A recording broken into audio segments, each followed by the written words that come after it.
Pues dicho esto, ahora sí, vamos a dar paso a Esteban Hernández, analista político, que ya lo tenemos en línea. Le damos los buenos días. ¿Cómo estás, Esteban?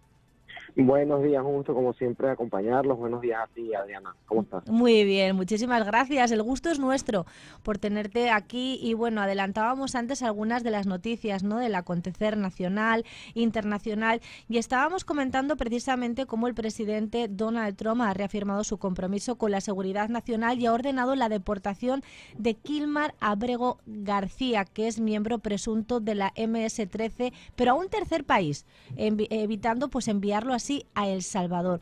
¿Cómo ves tú esta medida, ¿no?, en la lucha contra las pandillas y el crimen transnacional? Bueno, yo creo que se van a estar arrepintiendo justamente de haber pedido que lo trajeran de vuelta. Él estaba en El Salvador por ser un ciudadano de ese país. Él tenía órdenes de deportación, como ya lo hemos discutido. Sí. Había sido acusado de múltiples cosas, incluso de pegar a su esposa por su propia esposa, que en dos oportunidades lo denunció. El ex esposo de esa señora, que es la actual esposa de apellido Vázquez, creo que se llama Jennifer Vázquez, si mal no recuerdo, había pedido la custodia de los hijos que tienen en común, porque él había argumentado en la corte todo esto pues bajo juramento y están los documentos, ¿no? Que su ex esposa estaba saliendo con un miembro de pandilla. Luego todos vimos el tema de los tatuajes que hacía precisamente referencia a MS-13, pero bueno, los demócratas decidieron alzar la bandera de este individuo y se agarraron de algo que, por cierto, ya había perdido cierta vigencia. A él no lo podían mandar a El Salvador en teoría porque, bueno, él tenía miedo de que si lo mandaran allá su vida corriese peligro, entendiendo que lo iban a perseguir miembros de otra pandilla, no del gobierno, ¿ves? De Claro. hecho, cuando lo regresan a El Salvador, los últimos testimonios que teníamos de él es que él mismo había dicho que él ya no tenía miedo de regresar a su país porque, bueno, evidentemente la situación ha cambiado. Pero entonces ahora, como fueron obligados a traerlo de vuelta, ellos dicen, perfecto, bueno, lo deportamos entonces a un tercer país. Me imagino que será uno de los países con los que tienen algún tipo de tratado.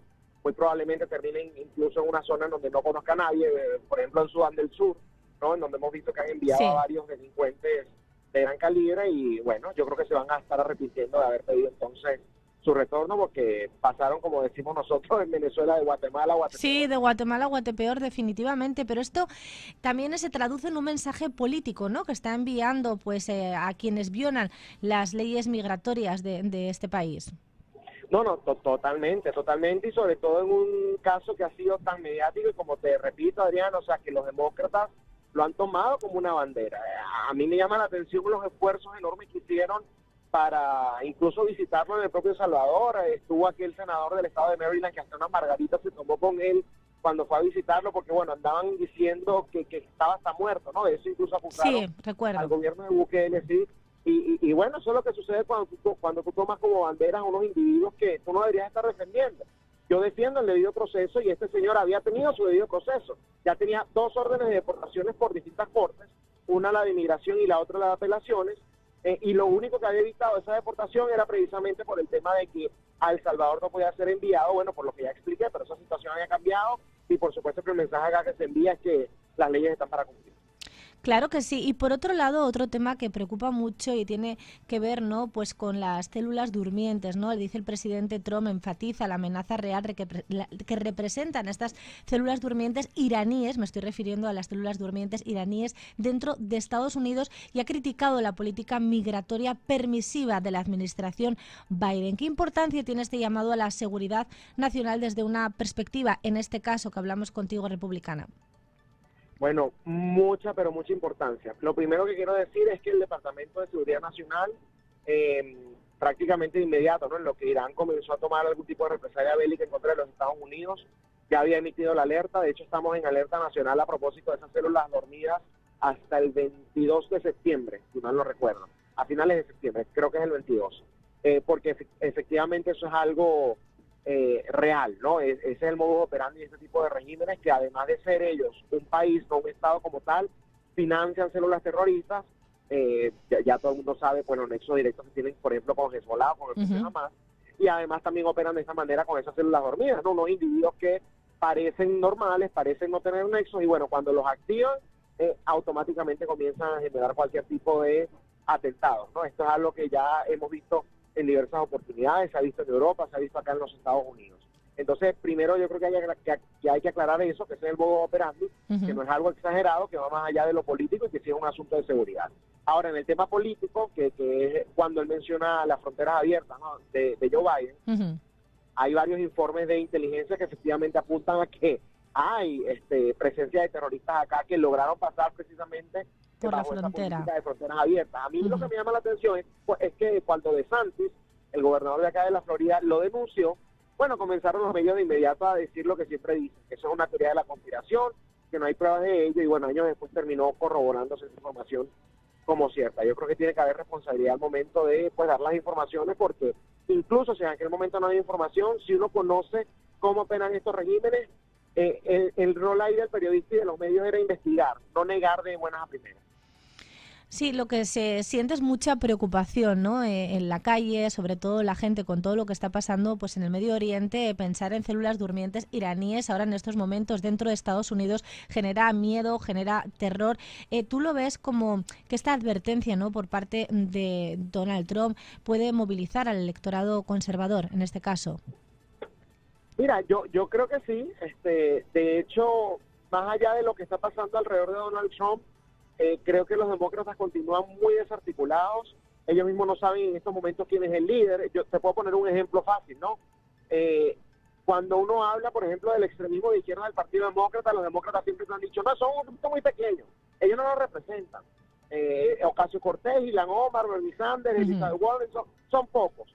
Pero lo que te vas dando cuenta es que cada vez van tomando más fuerza dentro del partido, y a las pruebas me remito con el señor Mandani, que recién ganó las primarias demócratas, ¿no?, para la alcaldía de Nueva York. Que, a ver, me atrevo a decir que es la ciudad más importante del país, porque esa es la capital comercial del mundo, por lo menos esa es la percepción que hay, a pesar de pues del declive que ha venido sostenido, ¿no?, durante los últimos años. Pero es un individuo que abiertamente ha llamado a globalizar la intifada, o sea... Pero eso no lo ves, Esteban, como un poco, como digo yo, la ley del péndulo, ¿no? Cuando los extremos, o sea, basta que a lo mejor en Nueva York, tú sabes que Donald Trump no es muy querido, por así decirlo, pues pum, se van quizá hacia el otro extremo. Como que a veces es la reacción más radical de lo que tú no quieres. Bueno, quizás entonces estábamos acostumbrados a las tibiezas. Fíjate, yo no considero que Trump sea un extremista, la verdad te lo digo. Y yo entiendo que esa es la percepción que... No, en Nueva York lo ven como un extremista, a eso me refiero, la percepción que tienen en Nueva York, tú sabes que mayormente no gusta y lo ven así, quizá por eso han decidido votar pues hacia otro lado pues más radical. Claro, pero es que eso es a lo que voy. Si ellos ven a Donald Trump como un extremista y su solución es entonces irse con un comunista, antisemita, en la ciudad donde hay más judíos en todo el país, la verdad que entonces el Partido Demócrata tiene ese rumbo poco claro, ¿no?, del cual yo justamente te estaba comentando, Diana, porque a ver, el hecho de que tú rechaces a alguien, fíjate algo, yo porque rechace a Ocasio-Cortez o a Bernie Sanders, no significa que yo vaya a votar por una persona por la que yo no crea, bueno, porque sea extremista. Te voy a poner un ejemplo, yo lo he dicho públicamente y quizás me caigan encima, ¿no? A ver. Pero esto yo lo he dicho públicamente.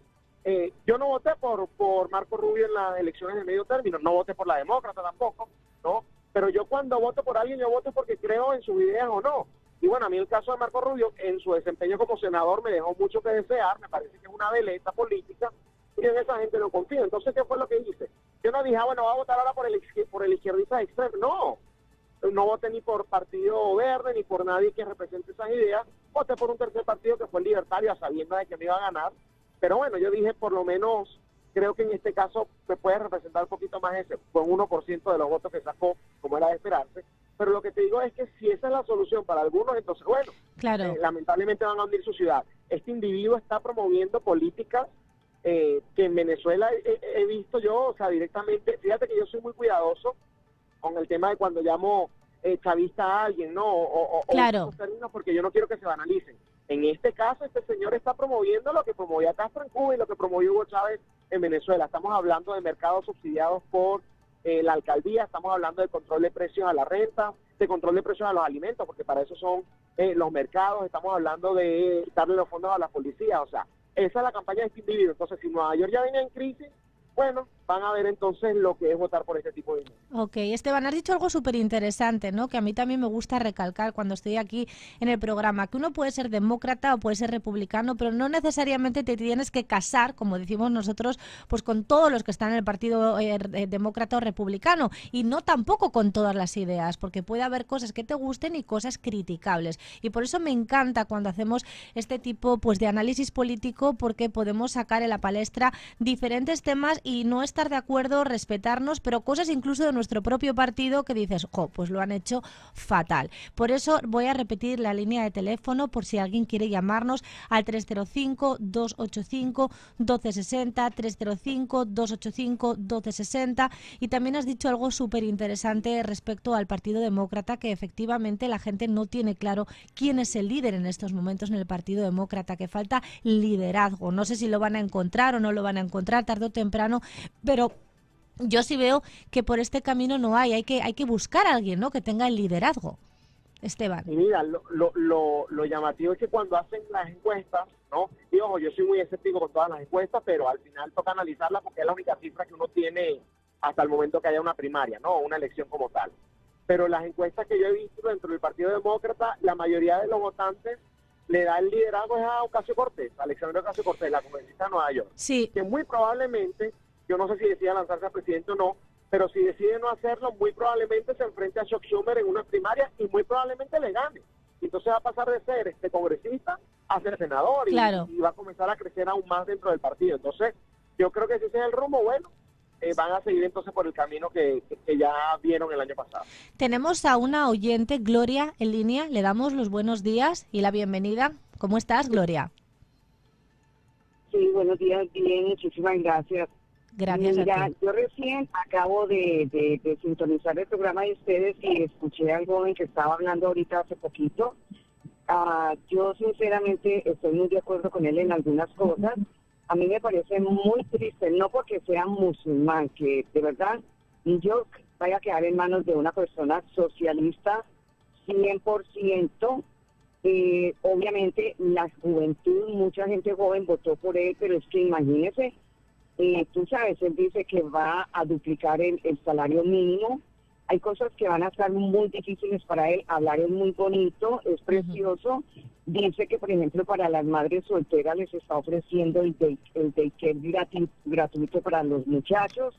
Y está haciendo cantidad de cosas que inicialmente con eso empieza el comunismo, a ofrecer muchas cosas.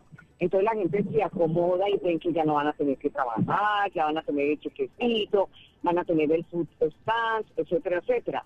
Entonces, claro, mucha gente vota por él, indudablemente, pero del dicho al hecho hay mucho trecho. Otra cosa, ¿cómo se le ocurre a él una de las cosas que está prometiendo, desmantelar la policía? Sabiendo, yo tengo familia en New York, bastante, la delincuencia, el crimen allí es caótico, que no alcanzan a mostrarla por la televisión y tampoco les conviene, porque ya sabemos los medios de desinformación dicen cosas que no les conviene decirlas, la realidad. Pero el crimen allí en New York es terrible.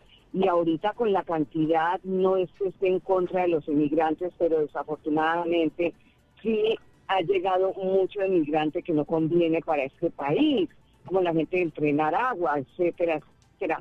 En New York, por ejemplo, cuando llegaron muchos venezolanos, llegaron a comprar unas motos pequeñitas, a apostar carreras, a hacer círculos por Queens, tiraban la basura al piso.